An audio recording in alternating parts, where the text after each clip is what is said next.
Bantuan logistik terus mengalir untuk korban banjir bandang dan longsor di Sumatera. Tapi 2 pekan lebih pasca bencana, korban butuh hunian sementara karena rumah mereka luluh lantah oleh dahsyatnya banjir bandang dan longsor. Ini hanyalah salah satu wilayah di Langkahan, Aceh Utara yang tersapu banjir. Rumah warga rusak berat, bahkan hilang tersapu banjir. Di bawah terpal tipis ini, korban banjir tidur dan menjaga anak-anak karena rumah mereka sudah rata dengan tanah setelah banjir bandang menerjang. Korban pun berharap adanya bantuan hunian yang lebih layak karena rumah mereka tidak bisa ditempati lagi. Sekarang udah rata dengan tanah. Ini tinggal gimana nih, Kak? Tinggal di tenda sementara. Malas pulang ke kampung, anak-anak sayang kan masih kecil. Tidur aja sini, udah ada atap dari terpal, dinding pun dari ala kadar. Pokoknya udah bisa tidur lah. Sebenarnya kan rumah kan. Nggak apa-apa lah sementara waktu untuk seperti ini aja dulu. Yang penting anak-anak bisa bobo, bisa tidur nyenyak. Kalau rumah papan 100% memang tidak ada lagi, hancur semua. Hancur semua. Kalau rumah papan, tinggal rumah yang beton ya. Kira-kira ada berapa rumah Pak yang terbawa air? Kira-kira kalau kita punya kakak berarti yang 600, adalah sisa-sisa rumah 30 biji ada. Lebih kurang tuh. Itu rumah-rumah yang beton. Soal rumah korban banjir, pemerintah lewat Mensestek Prasetyo Hadi bilang sudah mulai mendata rumah-rumah warga yang rusak akibat banjir dan longsor di Sumatera. Dari pendataan tersebut, warga yang tak dimungkinkan kembali menetap di tempat tinggal yang lama akan direlokasi ke titik hunian baru yang tengah disiapkan pemerintah. Lokasi hunian baru tersebut berada di tanah-tanah negara dan tanah yang dikelola pihak tertentu. Mulai dipikirkan untuk melakukan rehabilitasi dan rekonstruksi, termasuk menghitung berapa rumah yang terdampak, baik yang skala berat, menengah maupun skala ringan. Kemudian juga sudah kita koordinasikan untuk disiapkan lokasi-lokasi bila mana masyarakat memang secara kondisi tidak memungkinkan kembali ke tempat tinggalnya yang lama dan berkenan untuk dilakukan relokasi. Pemerintah kami sudah berkoordinasi, jadi dari 52 kabupaten kota yang terdampak sudah kita inventarisir tanah-tanah negara maupun tanah-tanah yang saat ini pengelolaannya diserahkan kepada pihak-pihak tertentu untuk nantinya juga akan dialokasikan sebagai titik-titik relokasi dari saudara-saudara kita yang kemarin terdampak. Badan Nasional Penanggulangan Bencana BNPB mendata ada 2 kabupaten di Aceh yang terdampak banjir yang sudah mengusulkan lokasi pembangunan hunian sementara, yaitu Kabupaten Pidi dan Aceh Tengah. Nantinya tim Satgas Percepatan Penanganan Banjir Sumatera akan mengecek langsung ke lokasi dan memastikan lokasi ini aman untuk pembangunan hunian sementara maupun hunian tetap. Tim Liputan Kompas TV.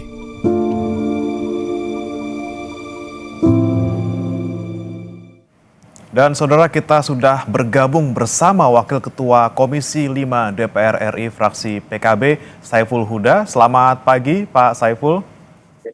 Pagi Mas.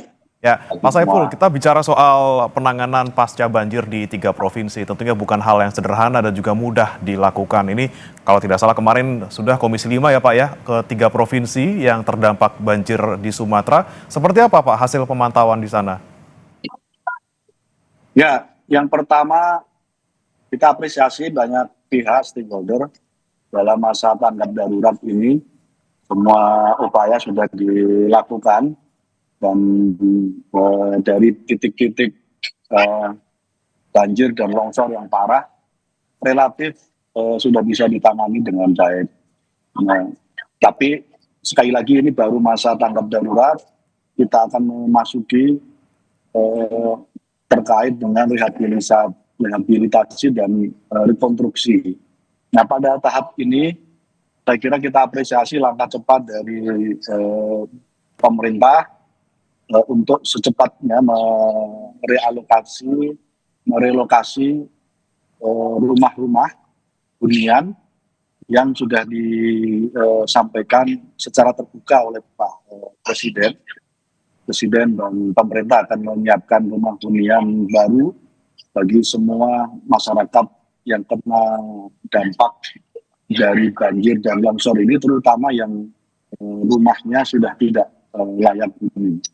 Nah, pada konteks masa rekonstruksi ini, yang paling perlu diwaspadai adalah bagaimana proses pendataan itu secara terbuka, itu melibatkan langsung semua stakeholder, baik masyarakat korban, pemerintah daerah, dalam hal ini pemerintah desa, pemerintah kecamatan, pemerintahan kabupaten, kota, dan provinsi, untuk memastikan pendataan ini valid sesuai dengan fakta yang ada di lapangan.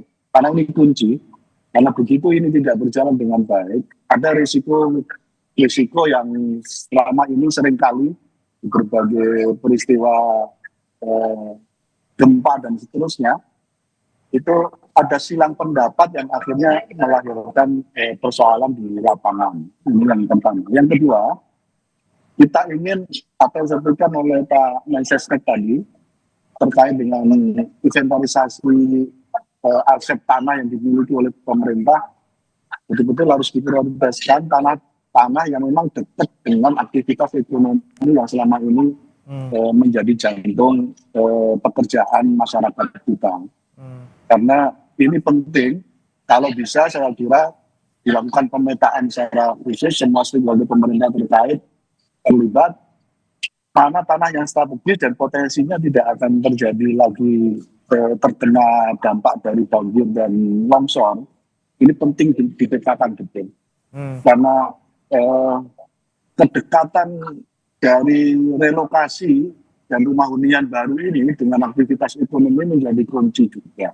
Karena yang sudah pemerintah memang menyiapkan rumah hunian, tapi jauh dari aktivitas ekonomi masyarakat, dan itu berdampak pada biaya ekonomi yang harus dikeluarkan oleh masyarakat korban dari banjir dan longsor ini. Nah, karena itu saya kira sekali lagi ini butuh teknokrasi yang kuat betul.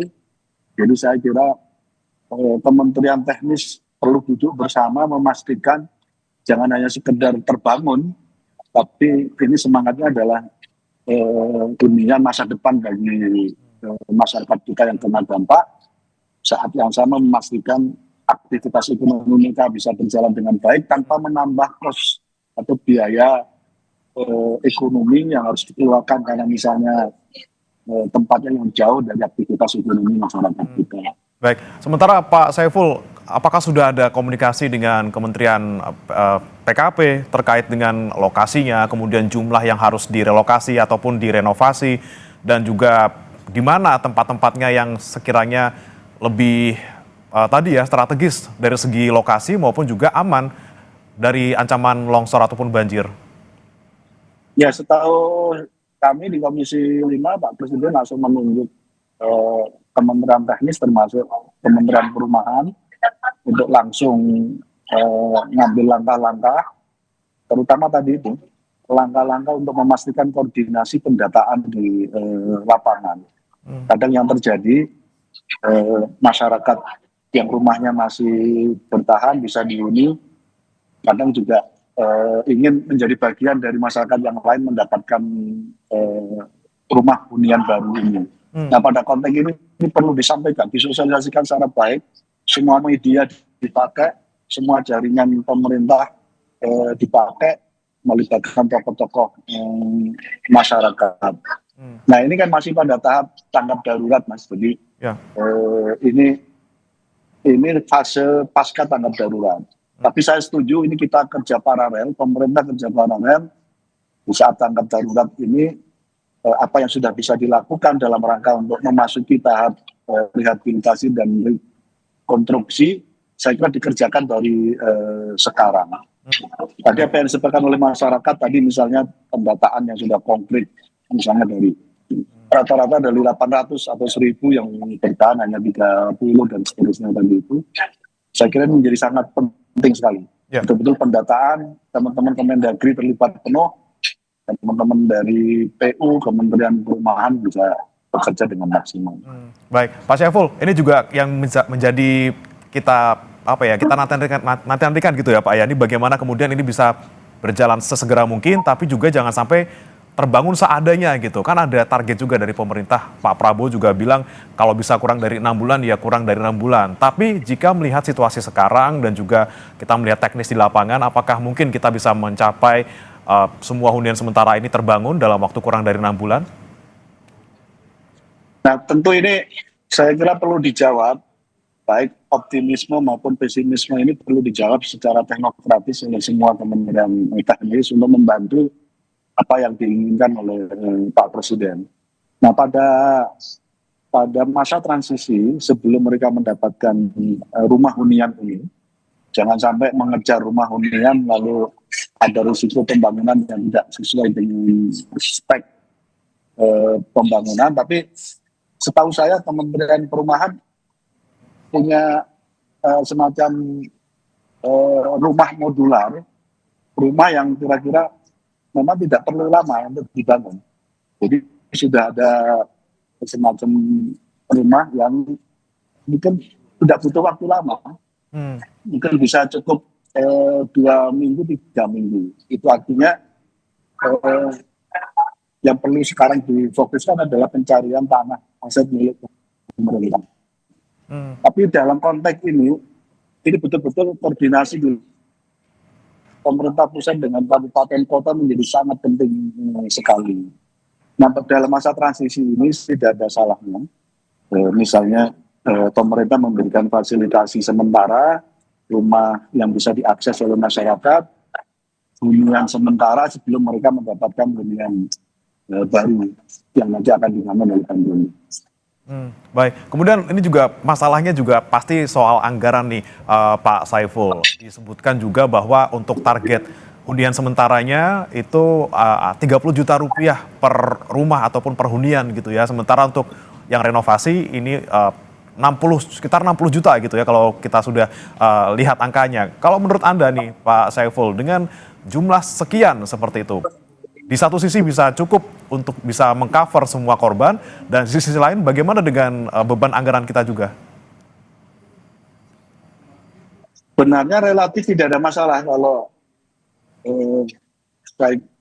kita lihat ya dari ketersediaan alokasi anggaran, tentu pemerintah saya kira tinggal mengambil langkah melakukan realokasi anggaran, refocusing anggaran, dan Pak Purbaya sebagai Menteri Keuangan sudah berstatement, sudah menyiapkan hampir 60 triliun untuk melakukan rehabilitasi dan rekonstruksi terkait dengan peristiwa banjir dan longsor yang dari Sumatera ini. Artinya kalau Pak Purbaya sudah menyampaikan kesanggupan, artinya beliau sudah melakukan refocusing dari berbagai program yang tadinya yang mau dijalankan tapi masih bisa direalokasi untuk membangun rekonstruksi ini, saya kira berarti tidak ada masalah. Nah, terkait dengan besaran, tentu di semua daerah punya tingkat kemahalan masing-masing. Jadi tingkat kemahalan untuk membangun di berbagai daerah ini perlu menjadi komitmen bersama. Tentu membangun hunian di Jawa berbeda dengan di luar Jawa karena butuh mobilitas barang yang cukup berat, apalagi ini akses yang belum bisa terbuka secara keseluruhan. Jadi sekali lagi relatif nggak ada masalah. Jadi angka-angka tadi misalnya ada angka 60 juta, 30 juta, itu saya berharap belum memasukkan komponen tingkat kemahalan di daerah. Jadi prinsipnya disesuaikan dengan kebutuhan di lapangan. Di dalamnya adalah menyangkut soal tingkat kemahalan yang ada di daerah, dan ini sangat berbeda. Di Pulau Sumatera, di Jawa, di Sulawesi itu berbeda, di Papua berbeda. Tentunya lebih detailnya lagi nanti untuk masing-masing daerah, kemudian berapa juga di masing-masing titik tentunya tidak sama, nanti juga harus didetailkan oleh pemerintah ya Pak Saiful. Kemudian untuk lokasi, ini kan tadi disebutkan juga oleh Pak Saiful bahwa lokasi yang aman dan juga lokasi yang strategis ini dibutuhkan gitu. Tapi kan kemungkinan nanti yang akan digunakan adalah lahan negara yang kemungkinan juga sudah dikelola oleh pihak-pihak tertentu gitu ya. Pak Prabowo juga bilang bahwa nanti akan kita cabut gitu ataupun kita hentikan sementara hak guna usahanya untuk lahan negara yang digunakan ataupun dikelola oleh pihak lain. Nah, bagaimana kemudian teknisnya nanti, Pak? Apakah nanti kemungkinan juga ada halangan ataupun penolakan dari misalnya pihak yang mengelola lahan-lahan tersebut? Ya memang kalau basisnya tanah atau lahan atau aset pasti jauh dari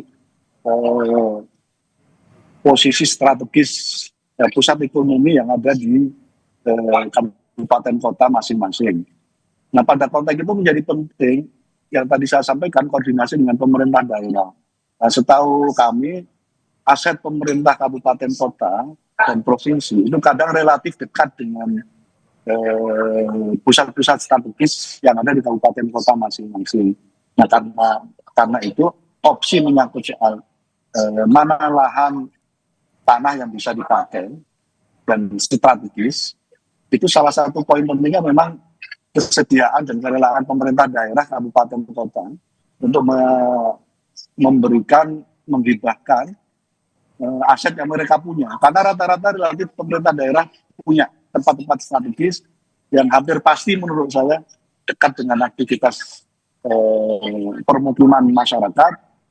Dan itu saya kira termasuk jawaban yang mungkin bisa menjadi opsi terbaik supaya tidak ada peristiwa pemerintah membangun di tempat yang jauh lalu masyarakat tidak menghuninya secara permanen.